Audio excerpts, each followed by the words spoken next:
So it's Mamish Erev Purim, and we have a lot to talk about. At this point, you just got to daven. You just have to pray for your life. And we want to talk today how to get drunk properly on Purim, because the Gemara says it. Mechayv inish lebesume bepuraya ad lo yada ben araham leboch Mordechai, which means the Gemara seems to be telling us simply that you have to get to such a state of intoxication that you don't know the difference between good things and evil things. Now that's a very high level of drinking. Because usually even a guy who has drunk something will tell you this guy's a good guy and this guy's a bad guy. So this must be a very high level of drinking to get to that. But furthermore, the question has to be asked, why are we drinking so much? This is not a Jewish thing. You didn't know to drink like this. This is the most non-Jewish thing. If you notice, rabbis are very level-headed.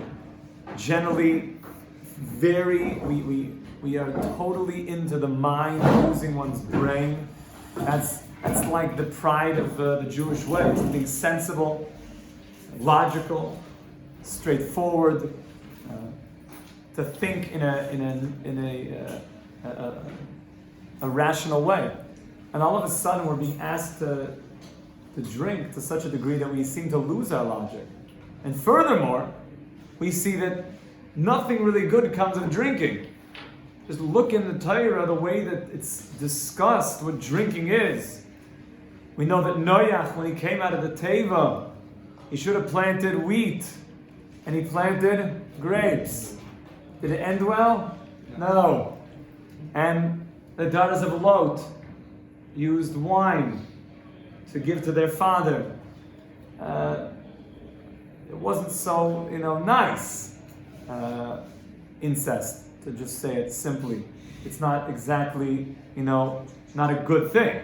It's usur. Drinking is associated with all sorts of horrible debauchery and arayas. And just things do not come good from drinking. The Torah seems to be very against drinking. And somehow on this one day, there's like this very big idea of drinking. Not only idea, to mamish drink. And many of the tzaddikim mamish drink. And we have to understand that. Especially considering Rabbeinu Ephraim, famously, a lot of the Olam is learning this Gemara. In the Gemara that says, you have to drink until you don't know there's been Baruch, Mordechai, or a Haman. And then it says right afterwards that Amarava, that Rab Zera having a Purim Suda, V'hadi Adadi. And what happened? Kam Rabba v'shachted Rab Zera. Rabba got up and he shechted Rab Zera. Shutai, that was it. Some say, that didn't mean he actually killed him, means he gave him so much to drink that he was basically dead. It's drink. It's like, you killed him, man. He was out. And the next day he was out and he had to be resurrected. But simply, that was a shechita. And by the end of this, I hope we get to an understanding of actually how there was a bit of a shechita that happened. But that's crazy. And Rabbeinu Ephraim says, therefore, based on that, the halacha changed. And when the Gemara said, you have to drink so much, when the Gemara brought the story afterwards, that uvda, it was to tell you that we are reneging on the halacha. If I tell you that X, Y, and Z happened, you should do X, Y, and Z. And then what do I tell you? And then this very intense thing happened. A tragic event happened. Do I need to tell you that you should not do X, Y, and Z anymore? No, it's implicit from the tragic story. So Rabbeinu Ephraim says, we see in the Gemara, they were chayzer on the halacha of drinking in such a way. But, if you pay attention, many of the tzaddikim, including your rabbis, will be drinking. And many will drink a lot. And the question is, what is this? Is this like for 364 days, we hold ourselves back. And then one day it's like, these guys in their suits, these conservative, right-wing guys, all of a sudden just like, finally the day to just drink. Could that be what it is? Like we're just like letting loose? Chas v'shalom. It obviously cannot be that. There's no such thing as we do something 364 days a year, but like we're holding back from something. It must be that not only is it allowed, it must be that it's the greatest expression, because everything we do in the Torah is the greatest expression of closeness to Hashem. And somehow through this day, it also has to be the greatest thing you could do on that day. The greatest thing you can do on that day. And we know from the holy books that this is the greatest day of the year. It's the holiest day of the year, my friends. And this year we have 3 days of it. That doesn't mean 3 days of drinking. It means we have this powerful concept this year of Purim Mishulush. So what's really going on? If we're so into using our brains, why do one day we seem to let go of our brains? And I'll add a little bit more to the question, saying the Yam Darkecha points out so beautifully. Let's go back to Gan Eden for a bit. You know, in Gan Eden, what did it look like before Adam ate from the tree? Anybody know? Translucent. So yes, he was translucent. His whole body was like fingernails, this see-through, bright. He spanned from the earth until heaven. But his instincts, i.e. his body, was totally holy, that all it wanted was holy things. Its instincts brought him towards holy things. His intellect was something that he had to be careful with. What did the snake do? The snake was inside Adam or outside Adam? Outside. The snake came and seduced Adam. What did the snake say? It said, if you eat from this tree, you'll be like God. You'll know good from evil. You'll bring tremendous death to the world. But through that death, you'll internalize an evil inclination, i.e. me. I will come into you. And now your instincts will become animalistic. And you're going to have to navigate this world of choosing your intellect over your instincts. That was the presentation. But by doing that, you're going to actually earn your reward now. Because you have free will. A much higher level of free will. Because your animal instincts will become integrated into you, and you'll have to use your intellect to navigate good from evil. So you'll become much greater by doing that. Now, what do you say to that?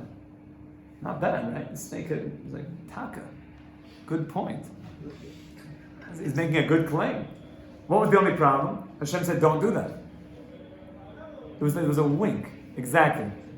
So what happened? Adam decided, he made an intellectual decision that he would bring tremendous destruction and death to the world. He would completely become animalistic in his instincts. His neshama would be relegated to his intellect. He would have to use his intellect to discern between, is this good or evil? And that is where free will now comes in. And Adam basically has the opportunity to earn his perfection every single day by choosing good over evil. So let's just add to the difficulty in front of us. You know what happens when you drink? You become pater from mitzvahs. You put yourself into a situation where you can't choose anymore. So wait a second. The whole purpose of life now is free will, to make decisions, to choose your neshama over your body. You're going to do something. What a chutzpah. What a chutzpah. To go against the very essence of why you're here, which is to choose good over evil. You're putting his, pater. Yeah, pater. Pater, we explain many times. When someone is dead, he should all live until 120 years. He's called a nifter. Nifter. Hashem Yirachem. Nifter comes from the word pater, because he's pater from mitzvahs. When somebody dies, they can't do mitzvahs. Getting drunk is basically like making a person dead, Hashem Yirachem, because he can't do mitzvahs. He's pater. So what a chutzpah guy. You're getting drunk and you're taking yourself out of bechira. You can't choose anymore. And the guy is out, right? Gegangen, finished, finito, zeu, finit. That's it. So he can't do anything. You pulled yourself out of the purpose of creation. What kind of chutzpah is that? So at this point, everyone's like, I think I'm going to go for the sober Purim. Thank you. Thank you for convincing me to just go sober this Purim. And we didn't even mention just how far it goes, the negativity of drinking, and just what comes of it. So, how do we have a heter? And what does the Gemara mean? If we say the Gemara really means that you have to get besume to such a degree, let's say we're going with Rashi, the shtaka b'yayin. We have to get so spiced on wine to the degree that we don't know between good and evil anymore. How do we do that? Are we allowed to do that? Okay, Chaver, so here's where we jump in. Let's begin. The truth of reality is, Ein oid milvado. There's nothing but you, God. There's nothing but you. Ein oid milvado. That is a mitzvah of knowing that God is one. We say it every day, Shema Yisrael, Hashem Elokeinu, Hashem Echad. Hashem, you're one, not two. God forbid, you're one. Not just one like in the category of gods, right? You're one and there's nothing else. Which means the real question when guys come to you, like, Rabbi, prove to me there's a God. So once you just discuss a little bit with them about God's unity, the real question is, God is very real, but I don't know if you're so real. No, the real question is like, how do you know you exist? Because like, I didn't expect that response. It's very deflating. Because God, it's the reality of God, without getting into the philosophy of it, is God is one, there's nothing else but God. So the real question that a person starts arriving at is, so how does anything else exist but God? If God is infinite and there's nothing but God, so how does anything else exist? That's the reality of life. And for 364 days of the year, you're trying to pay attention to that reality, to actually tap into reality where you're not limited by the physicality around you. When I see a stender in front of me, when I see people in blackboard, well, I see Yiddish and the Shamas, that just reminds you of God also. But you see stuff around. Stuff. It gives you a feeling like there's a lot of otherness in the world. So what does God say? He says, I want you to do mitzvahs that you bring my unity into this world of multiplicity. Bring my unity into this world. For example, let's say, there was a sad story of a guy, and he lent money. One of the guys, not here, from the past, an old student, and he said that his father lent somebody a lot of money. It was a loan. A lot, like, I don't want to say how many figures. And this guy, mamish, just booked it. Very sad. Business can be cruel and ruthless. And he basically like moved out of the community. And the question is like, how do you deal with that? Besides the fact that I take it to court, do I not? Like,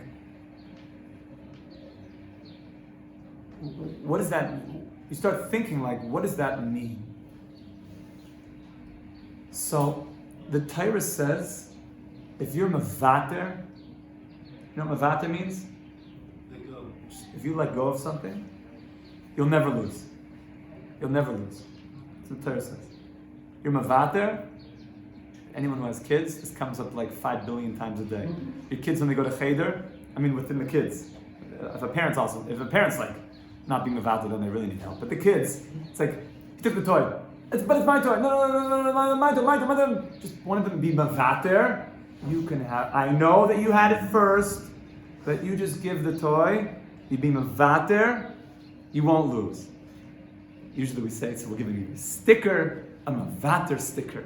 We're going to tell your mora when you're ready that you're mevater. I'm like, oh, yes. Even though I didn't get any of the toys, nothing, but I got a sticker for being mevater, that feeling of being mevater, you don't lose. We raise our kids that way. So Hashem says if you're mevater, you don't lose. Which means, this Yid, the person that took his money and just ran, if he's mevater, Hashem will find many ways to give him even more money. Much more money. That is a way of showing that God is in this world. You don't have to. You can go chase him down and try to get your money back. Or you can be mevater. Which means, I believe that God said, if I'm mevater, I know it's a lot of money, I let it go. I just let it go, I will not lose. That's a way of bringing God down to this world to such a degree that I start to blur the borders of this world and I see that God is running this world. Yes. So shouldn't you make an effort to get it back though? Like You should. But let's say you see it's not going. Should it get vicious? Hashem says, if you're mevater, you won't lose. It says if you give 10% of your money away, you'll become rich. If you give 20%, you'll mamish become rich. Guys, like, I did the cheshbon, I need 100% of my money. I have this much money for expenses, rent, telephone. It comes out exactly what my paycheck is. I can't give 10%. I did it on paper. Hashem says, give 10%. Hashem, I know you saw me writing it on the paper, but you know, you saw the Excel sheet, you see the balance sheet, it says this. So, God says back to you, yeah, I know. Give 10%. You'll become rich. And give 20%. You become mamish rich. You start doing this, you see things, you're showing that God is the only thing. Because what do you think? You think that all that paycheck you made, and therefore, I don't want to give like this 10%, like it's my money. So you know what the tzaddikim say? Where did your paycheck come from? Because before you got your paycheck, you gave something away. Or maybe one of your ancestors, or past reincarnation, you gave something away. And therefore, you only got this paycheck in front of you because you got something. You gave something in the past. So now you look at your 20, now you're thinking like, how am I going to get my next month's paycheck? I got 20% to give away. How big do I want my next month's paycheck to be? The next money that's coming in is in the merit of you giving away the 20%. These are examples in this world where we do things that we start to blur what we think reality is all about. But then there's something called Purim. Purim, well, before we get to Purim, the whole year we're trying to blur these borders. But we look around and we're like, yeah, but I'm still in the body, I live in a world of borders. Now, by the way, the tzaddikim, the righteous ones amongst us who are not limited, someone remind me the time? 43? Give me a nod when it's like 3 minutes to 4. Thank you. The Yom Ir. So, tzaddikim who are living in the world of the soul, they realize that nature is also God. That's why, what's the gematria of nature? That's right. So Ha-Teva is Elohim. Ha-Teva, Hey is what? 5, 9, 2, 70. Do the math. 6, Elohim, 1, 30. This is a Hey, 5, 10, 40. So you realize Ha-Teva nature is just God. There's nothing but God. We have a hard time with that because we see nature. We believe in it. But that's what it is. But God set up nature and He could change nature at His will. He put in, you think in nature, when you give away 20%, that's not going to be good for you.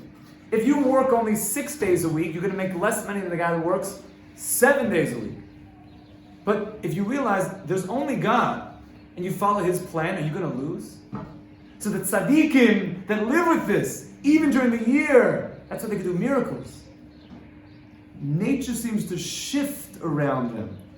Because even every day of the year, they're living with this consciousness that there's nothing but you, Hashem.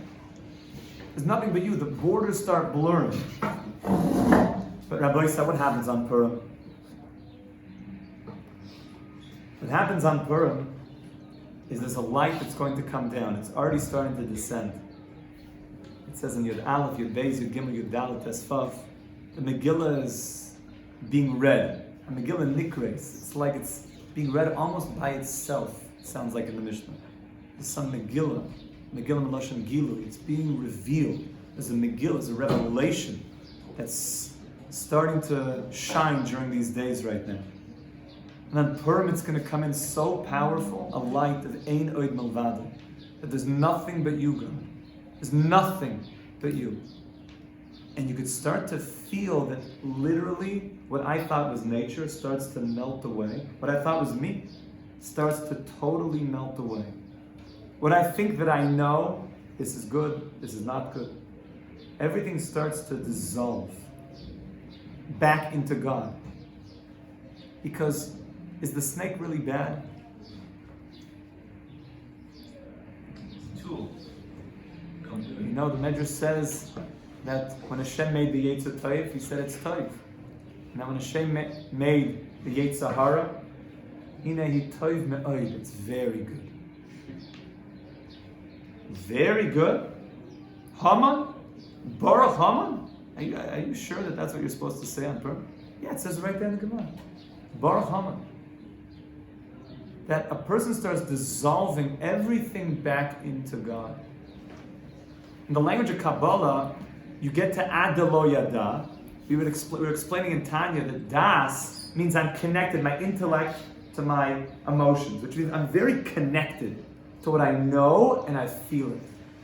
But how about going above what you know? How about going to a place of super consciousness? So that's what it means. You go to Ad Lo Yada. Ad Lo Yada means I go above Das Tachtoin, lower Das. There's something called Das Elyon. Das Elyon means Keter. Das Elyon means I go to a super consciousness that everything is God. Everything, even the snake, even Haman. Even Haman is Toiv Me'oid. You can't even say those words. Even though the whole year we use our intellect to rule over our emotions, and we use our intellect to choose between good and evil. I don't mean rule the emotions, the good emotions, I mean rule the bad emotions. The ones that just take me into my instincts. But on Purim, all of a sudden I dissolve everything. Everything dissolves and there's nothing but you, Hashem. Everything dissolves back into God. Now you notice every year Purim is Parshas Tetzaveh, right? What's unique about Ve'ata Tetzaveh?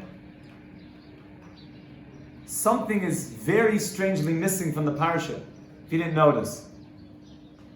If this is the first person to tell you this, I feel it's a... Moshe's name! Where's Moshe? You know, it's the only parsha in the Torah from the beginning when Moshe is introduced. Who's the most popular person? I'm sorry you didn't say those words. In the Torah. Moshe Rabbeinu. He is the whole, this Torah is Moshe. From Shmos, when Moshe is born, when Amayim Shisiyu, until the end of the Torah, Moshe is the star. In every parsha, except this parsha. Moshe is not in this parsha. So they say because next week he says, Mecheni Nam Sivo, you should erase me. So Hashem had to actually erase him, because the words of the tzaddikim always come true. So Hashem kept pushing it off. No, next week, until he got around the whole Torah to Tetzaveh. Okay, fine, so Moshe, okay, we'll erase you there. No, it's deeper. What's something deeper than Moshe? His name. Something deeper than Moshe. You know, in Kabbalah, Moshe represents Das. But not Das Tachta. He represents Das Elyon. Keter, higher Das. What's deeper than Moshe being mentioned in the Torah? Because when Moshe is mentioned, he's here, but he's not there. What's deeper than Moshe being mentioned in the Parsha is Moshe is not mentioned. he becomes the entire parsha. Moshe dissolved into Parshas Tetzaveh. He is the entire parsha. That's what it means, keter. That's what you're supposed to do on Purim, is to lose your identity, to dissolve back into God. Where there's no more, me, you. That's how we give a lot of stuff away. You know how much money changes hands on Purim? That's crazy. How long is anyone who puts out their hand? You have to give them. You can't is he a nice guy? Is he not? Is he worthy? The guy, you don't even have to have a guy come around, put on a little mustache, and he comes back with a top hat, and he comes back and he's wearing a bow tie. No, just keep asking. You got to give. Because you think that money's yours. There's nothing but God. There's mamish nothing but God on Purim. Mamish nothing but God. There's nothing else. Anyone who asks you, just give them. You give and give and give. On Purim, we're dissolving. Reb Shlomo has a famous Torah. That what happens when a person drinks during the year? Sad. So sad. He looks around, hey, Johnny. Yeah. I'm over here. No, Johnny.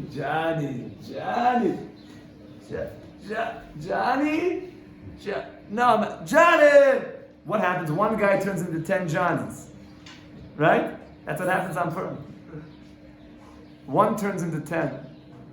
But on Purim, when you drink, 10 Jews turn into one. You stop seeing other. Everything becomes one on Purim. Am Echad. Everything is dissolving back into that oneness. How do we get there? We drink. That's the soid. Yain begematria is soid. Yain is the gematria of secret. The secret of life is that there's nothing but you, Hashem. Even the evil.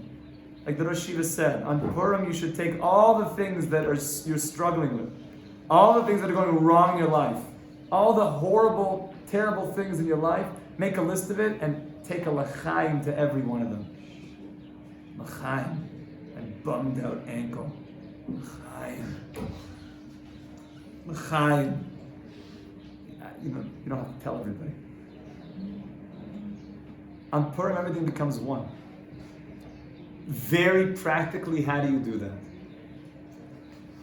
If I see anybody walking around with camelbacks, with goofy, hats that those beer things with tubes and any of that stuff, oversized, novelty stuff, you miss the whole thing.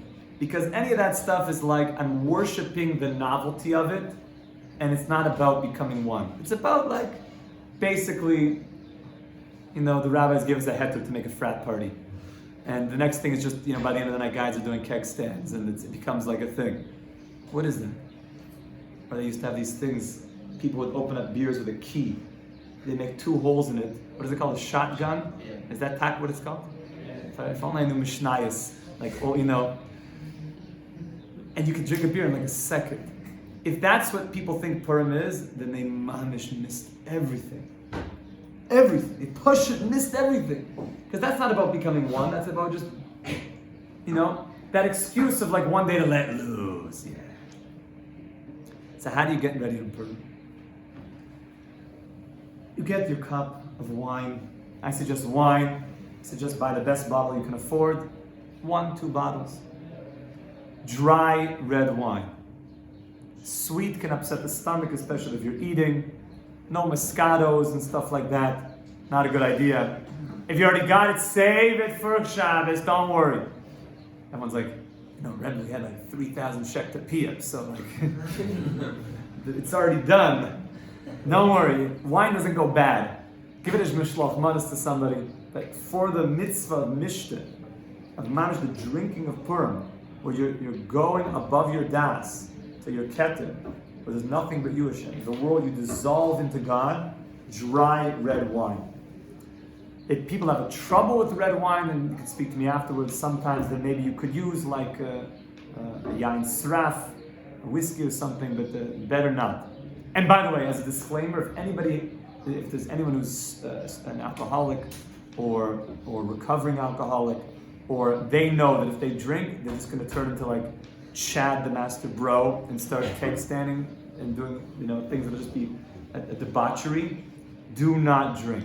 Stay far away. Or you have one hope. If you run to the kotel for the next 3 days and just cry your eyes out, maybe then you'll be allowed to drink on Purim. But if it's going to turn into some keg party and some toga party, toga. Oh my god, the guy got the bed sheets from the Geshe Dome, his mouth toga. Is he actually got a toga on? Toga, Rabbi, toga, yeah. Stay home, please. I'll tuck you into your bed. I'll give you a kiss on your forehead. Just go to bed before you embarrass yourself. But a Yid is crying for Purim. I want to be one with myself, one with the Jewish people, one with humanity, one with God. You get a little bit of wine and you go very slow. So if the meal begins at, let's say, people are watching in America, around the world, they're going to have this on Friday. So here, until 4. Okay, we're gonna speed the last few minutes. Take a cup of wine. Look at the cup of wine. Take a deep breath. Think Hashem. This is a chefza shel mitzvah that's going to take me on a journey towards the deepest secret. There's nothing but you. Ein oid milvado. And shtia, like it says in the Kavanas, the Arizal, is the language of shas, shaise, yudke, to drink God, literally ingesting, imbibing God. I want this to take me to a place of dissolving into you, Hashem, and make a boire preagofen. And have in mind, I'm doing this for the whole Jewish people, I'm doing this for all of humanity, I'm doing this to fuse myself into you, to feel like I'm dissolving into the oneness of you, God. And then drink that cup of wine, your eyes closed, in a couple gulps. And then put the cup down and sing a nigun.